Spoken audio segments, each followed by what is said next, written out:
Welcome back to Inside Story. So as we wrap up on politics and look at the bigger picture, any other big takeaways you think folks out there should take as we head towards the fall? I think there was a, go ahead, I'm sorry.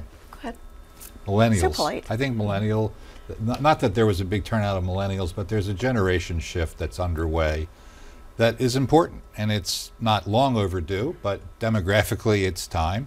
I think you saw a lot of new candidates, Nina Ahmad for one, who did well. They didn't win. You know, learning about politics partly is experiencing losing. I don't recommend it, but it is part of the game. And if you learn from your mistakes, most people don't learn from their successes, they learn from their failures, I being the one exception.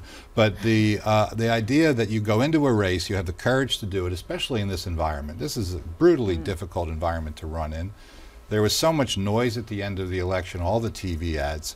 So you saw this whole new group of people who were running for committee people all over Philadelphia, who were running for legislature and Congress. And what's fascinating about this, the number of people who ran for office this year who didn't run for an office before. It's not as though these were people who were heavily invested in the party system, you know, which you were invested in, right? Right, I am. But the surprise to me, and I was at the polls in the southeast part of the state, and I thought the Democratic turnout would be higher. So when you look at the turnout across the state, 21% of Republicans turned out and about 8.4 of Democrats.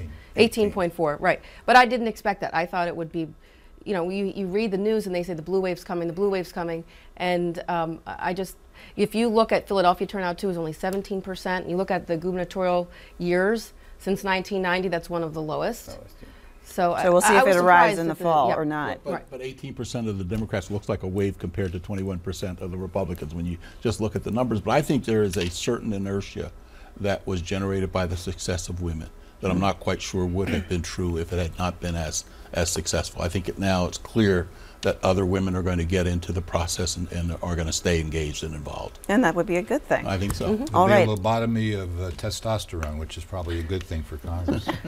Let's talk about a case in Philadelphia that's getting a lot of attention in criminal justice. We had the scene of the head of homicide in the DA's office going to advocate for charges to be dropped against a man who had served 11 years. And it was a blistering broadside against previous prosecutors saying they had evidence they should have turned over to the defense and that they didn't, and that it had been a miscarriage of justice.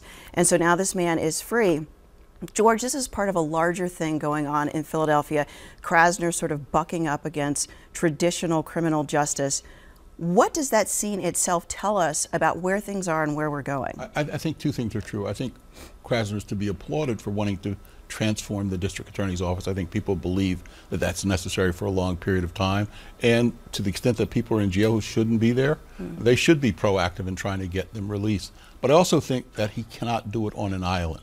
I mean, that if you're going to transform criminal justice, you've got to be able to work with the judiciary, you've got to be able to work with the administration, you've got to be able to work with the police force, you've got to be able to work with the unions. And I think right now he is moving in the right direction, but moving by himself rather than trying to build a coalition around that effort. Is it a good thing? Because to the average person, if you raise the question that everything before was unfair, it makes it hard to trust that things are fair in general. Is that a good place to be? Was there a way for him to do this, but not to say the guys before me were dirty?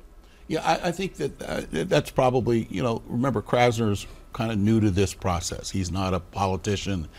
So maybe he may not have surrounded himself with people who professionally think about how important the words that you use are.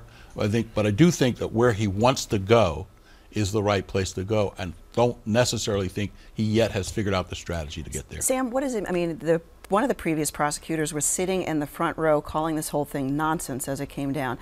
What does it mean that he may be firing up some of his adversaries, some of the previous people, as we move? There's going to be some case that busts open and is a fire spot. What does it mean that he will have these former prosecutors ready and waiting to come biting at him? I think George makes a really good point that Krasner, who wants to deal with incarceration, wants to deal with probation, wants to deal with the way prosecutions are handled, needs to recognize that the criminal justice system is a big tent, and there are a lot of players in it. The way that Trump has been vilifying the Department of Justice, the FBI, in the long run, these things undermine public's credibility in really important institutions. And when Krasner makes past prosecutorial behavior a prominent issue in this DA's office, he puts at risk a lot of other appeals and a lot of other cases which may or may not deserve it. But if the DA is charging his predecessors with malfeasance, that is a bad thing to be doing. He should have released this person on the facts, not on the behavior of other people. If I was a defense attorney, I'd be combing through every file, and if I saw either one of those two names, I'd be challenging it. Yeah, they will be. And his They really are. relationship to the police is going to be stressed again by this, and that's a really bad thing for look, he has to support the folks who bring the cases before the courts, and he has to generally show support for the police. I'm not suggesting if there's wrongdoing, the support should be there, but you can't be at odds with past prosecutions willy-nilly and with the police in general. That's not helpful. If there's wrongdoing, straighten it up, then go after the wrongdoing. No, none of these institutions are perfect. Painting with a broad brush is a really dangerous thing. The problem is one But of I these can days broadly he'll say- be in the crosshairs. Well, I can broadly say if I don't go to commercial, I'll be the one who's having trouble. We'll be right back.